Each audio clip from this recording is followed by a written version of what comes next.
กับเนี่ยต่อม่วนนะพิพัฒน์ขอให้เด้อ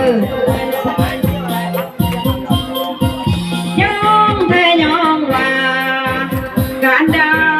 ยองงานเป็นจริงว่าคนงามเมื่อละทุกจริงผมเป็นยอดหญิงสวยจริงทุกอย่างให้ลูกชายมาเอ่ยนามให้ลูกชายคนงา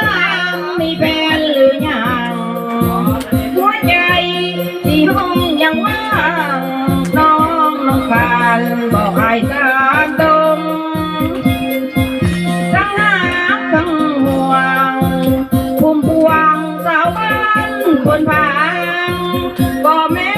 นมาตัวเน็บกลางหลอกให้น้องนางให้ตื่นฟังลมกันไอ้ฮักแท้ไอ้อยากวันเปยิ่งได้ให้ลงจะหาเพียงน้องผู้เดียวมันคงให้ชื่อให้ตรง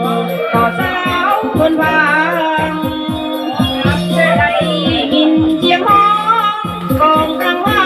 นเป็นเพลงห้องโงว่าไอ้นี่ฮักลุ่มลงที่ห้องเพลงโศกบอกนอนน้องนางไอ้ที่มาสู่ขอให้น้องรอไปอีกเดือนหนึ่งถ้าดอกเข้าคำบ่เดิมขอยืมไว้ก่อนควันใจให้มาแต่งแท้ไอ้อยากวันแปรเปลี่ยนเป็นลายใจถ้าให้ทำผิดกับสัญญาไว้ขอให้ฟ้าได้ลงโทษทันทีไปเข้าเงาไปเข้าโอ้ม่วนม่วนม่วนม่วนม่วนม่วนม่วน ใจละลายเด้อเด้อให้มือยืนลำรวยเด้อ